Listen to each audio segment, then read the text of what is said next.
In 1994, I was diagnosed with non-Hodgkin's lymphoma. What is that? Non-Hodgkin's? It's a type of cancer.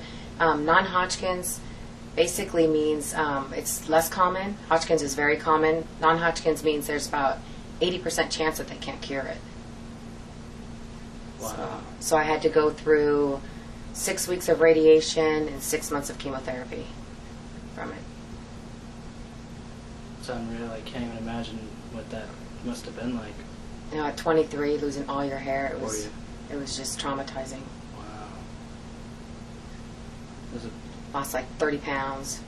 I actually first found out I was working at a company. It was Farmers Insurance. I was there for 30 days, and then I just got my insurance, and I had a lump on my neck right here. It was 3 by 5 centimeters, or millimeters, excuse me, 3 by 5 millimeters. Wow.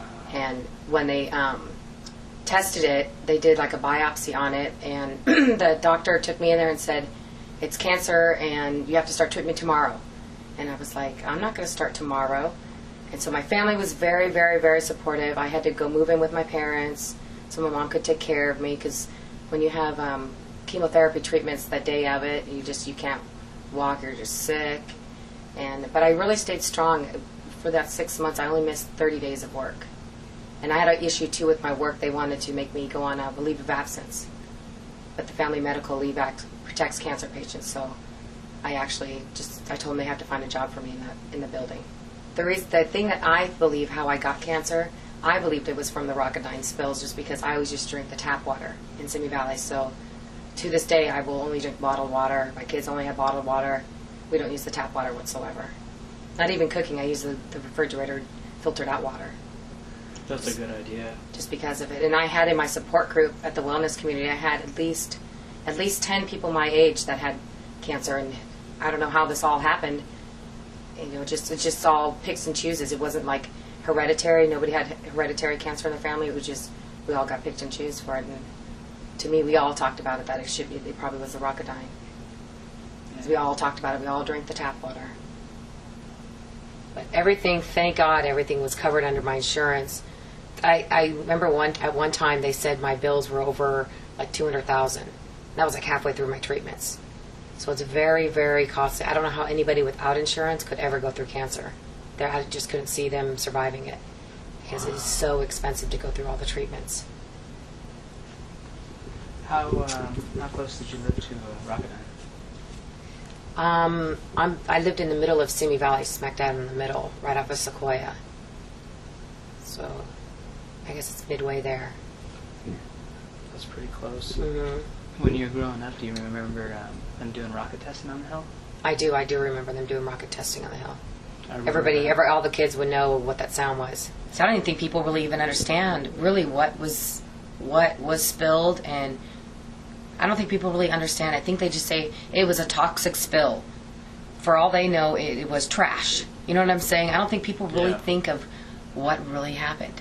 People don't really understand. They really, I don't think and it's just the way that they kind of just want to, Simi Valley keeps their reputation of being the safest city in the, whatever, in the United States, and they just want to always keep this pure, clean image. I think they just brush it underneath the carpet. And yeah, you know what? My babysitter Denise, she passed away too. She lived 2 houses down from me. She passed away from cancer too. She was only like 42 years old. She died from cancer too. My sister was 35. She just passed away this last year. Yeah, it's like everybody in their 30s and 40s. Yeah.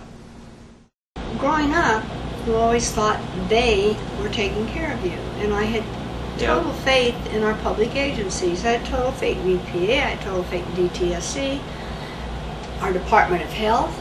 And then there was one time when we found that there was collusion between Rocketdyne and the Department of Health. And you come to the realization that money rules, morals don't.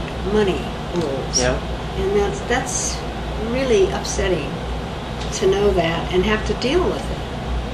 It's very But upsetting. you still, maybe I'm still have some innocence because I keep thinking, you keep plugging at it and the morality will come out. Yeah. And the right thing will be done. Hey. But all sure you can hope so. do is do what is possible for you to do to make sure that you have the right outcome. And even though I'm getting really weary, getting old doing this, I wanted to give it up many times and said, oh, let the new young blood take over, but you can't. And you feel that, if I haven't done anything else with my life, I've done what I could. Maybe didn't make a change, but I've done what I could to make this a better place to live. Yeah. There's people like you that are doing what you can to get it out there so that people realize that, we're letting ourselves go down the tubes by letting these large corporations. It amazes me. And like one time when we were in Sacramento on one of Sheila Kuehl's bills, Rocketdyne was there, and one of the ones that testified for them was PG&E, which is the company that was in the Aaron Brockovich that had polluted the water. Okay. And they're That's why that sounds testifying familiar. for Boeing. So we've had, a lot of funny things like that happen. Yeah. But what's been hard on all of this is that we in the community have stayed the same. We've gotten new blood, which is wonderful, new input, but the agencies keep changing personnel. So the new personnel get in, and they give you the same old story that they've given you before, like the one before you has given. I think they like it that way because one can say, oh, that's not my jurisdiction, that's DTSC's jurisdiction. DTSC oh, that's not my jurisdiction, it's in the Department of Health's jurisdiction. Yeah, that's so it exactly sort of what gives I've them been an hearing. out for when something hasn't been done, and it's just really frustrating. There's got to be some kind of a common denominator to look at all aspects and tie them all together.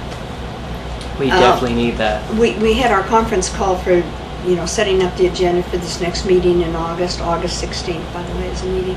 And DTSC was saying, oh, we're going to... And I brought that up. I said, look, we've been told what you're going to do. We want to know some action that has been done. Exactly.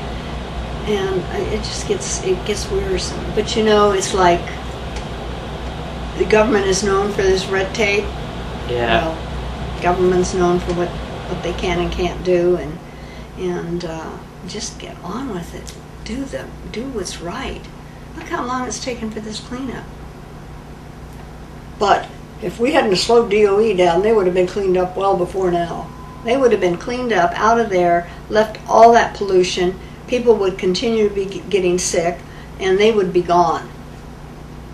And people would be living up there, and future generations getting sick. And Alice Stewart, which is who we dedicate this latest report to on the advisory panel, she was a 94-year-old woman who came here from England, and she has studied radiation in children and found out that low doses can have as devastating or more devastating effect than one large dose.